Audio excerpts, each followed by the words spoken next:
In this video, my goal is to go over a genetic disorder and show how its expression behaves. An example is Duchennes muscular dystrophy. This is a sex-linked recessive disorder, which means it's carried on the sex chromosomes. It's carried on the X chromosomes, not the Y. Now over here are some possible genotypes for the recessive disorder. Here is a normal male. He has the dominant trait on the X chromosome. And here's the special part about a sex-linked recessive disorder, is that it only takes one recessive allele for the trait to be expressed. These are both normal females, however, this one is what we would call a carrier because it has one recessive allele, it's heterozygous, which means she's going to appear normal, because it has two X chromosomes. She's going to appear normal, but she can pass on the genetic coding for this disorder. And this one right here is a typical normal female, is not heterozygous, it's just homozygous dominant, so there's no passing on, there's no carrying, there's no expression of the trait. And this is how, when doing a pedigree, we can show the carrier female and afflicted male. And when starting a pedigree, we typically start with a normal male and a carrier female. Now, as we begin a pedigree, we need to know what type of offspring the P generation could produce. So over here, we have a Punnett square. This is how we can determine the possibilities and the likelihoods, the percentages of the type of offspring that we can have. To do a Punnett square, all we need to do is cross the genotypes of the father and the mother. Here we have the mother. She is a carrier, so we have her as heterozygous. And here we have the father. In this first square, we get another female. And she is homozygous dominant. And in this next square, or let me just go through these. Alright, in this next square, we have another carrier. She has the same genotype as the mother, which means she does not have the disorder, but she can still pass on the recessive allele if that happens during her mating. And this one right here, this one is a healthy male. He got the Y chromosome from his father, so it's a boy. And this one is an afflicted male. He has the disorder because he has the one allele for it.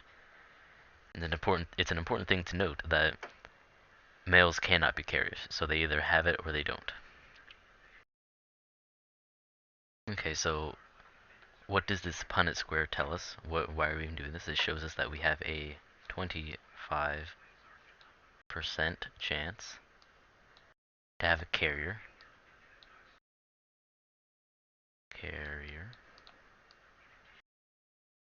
And another 25% chance to have an afflicted male.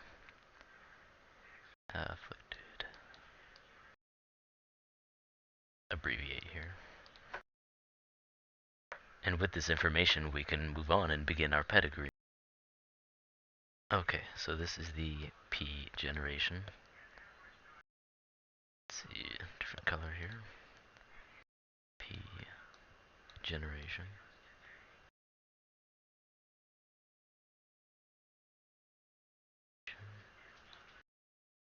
That means it's the first generation. And we can show that this is how we would show that they have mated. Let's say they have 3 children. One healthy booming boy. It's probably a little big. We can make that smaller. Okay. And another, say another female. Color that in. Let's say she's a carrier. We know that it's possible for them to have a carrier. There's a 25% chance. And let's say another female. They have 3 children, 2 daughters and 1 son, and one is a carrier, and one is a healthy boy. We know that for a fact. And because of all these Punnett squares and such, we know that males cannot be carriers because it's sex-linked recessive, and so unless he comes in cross with a female who's also a carrier, no one else in this entire family is going to have any chance for carrying the recessive allele. And this here is what we would call the F generation. So F1 gen, which means it's the first round of offspring. And we can go through this whole family line and see that they're not going to produce any children who have any disorders because of this particular trait. So let's say they have another son. The son is going to be completely okay. We know there's no chance, zero chance for him to be afflicted with muscular dystrophy. And let's say they have say another daughter. You know, they don't have any children. Let's just say that. And let's go one more time. Say they also have a daughter. We can go on for days, but we will know that they're all going to be okay.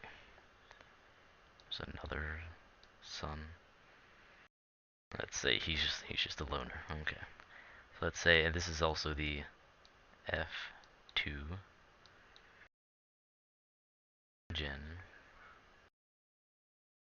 generation.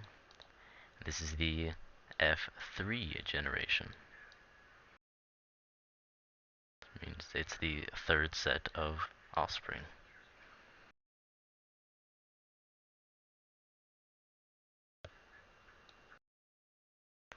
Okay, so we know that this whole side is clean, but let's move on to this carrier family.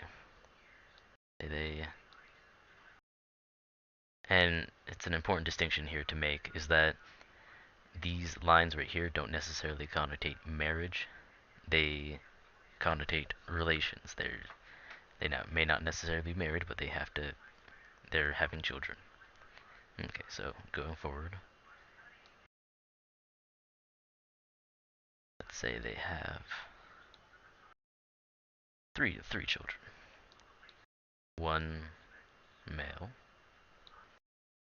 alone. Let's say a female, and they get this 25% chance of being a carrier. So we know that because of the Punnett square, there's a 25% chance to have the same genotype as the mother. So she does not have it, but she can carry it on. And let's make this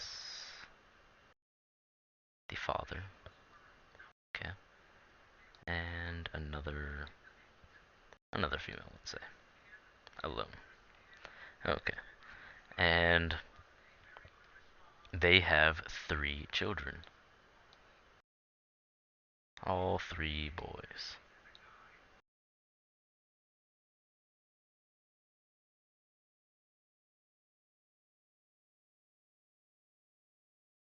And we find out by around age 5 that they all have muscular dystrophy. And we can show a line here that shows that this and these are both have the same type of Punnett square because they have the same type of mother and the same type of father.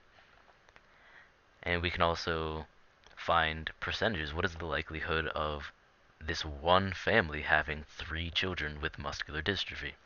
And we can look at this and we can say, well, there's a 25% chance, so that's a 1 in 4 times another 1 in 4. They all have the same percentage, and to find the percentage of all of them happening, we would just multiply them. And we know that there's a 1 in 64 chance that they have 3 children with muscular dystrophy. So we can see that this is a really unfortunate family. But this topic is really cool because we can use this in real life, and you can say, well, how? Well, we can say, well, what if we don't know the genotypes of these people, but we know that they were normal, so we're just gonna leave them normal, gonna fill them in later, and then say they have a son and they have children, and this child over here has muscular dystrophy, and they have a daughter over here, say normal. This over here, they have a daughter.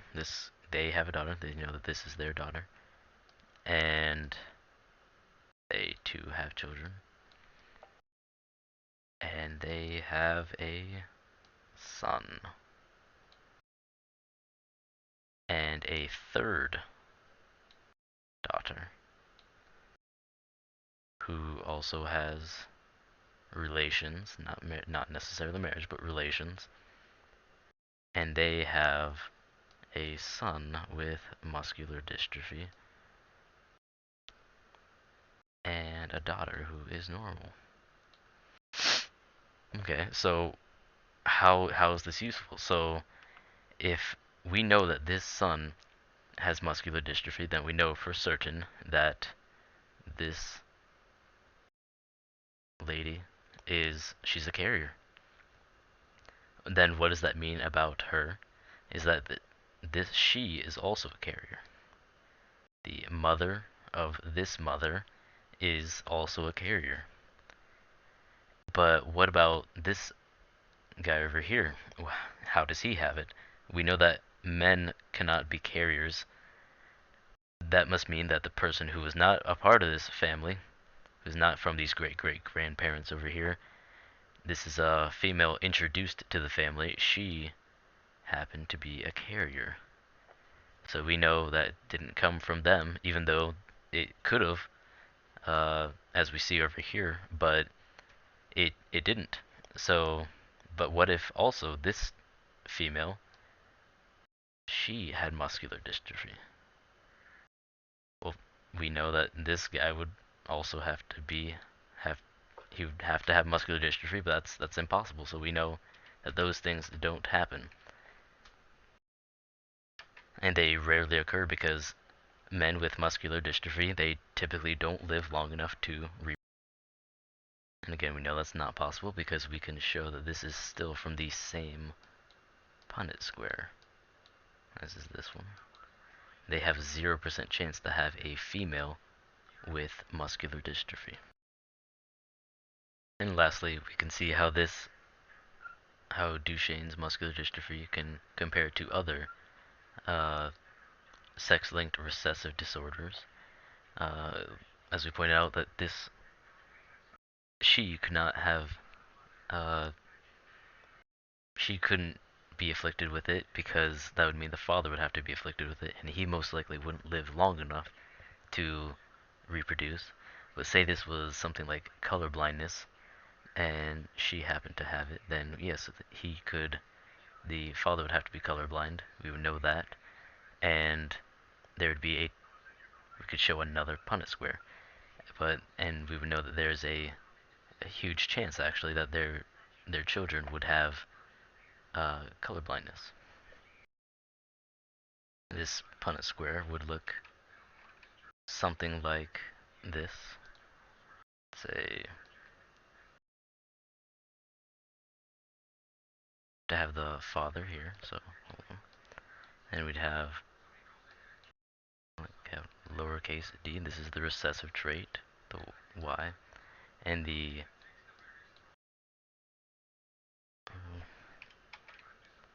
would have to be heterozygous.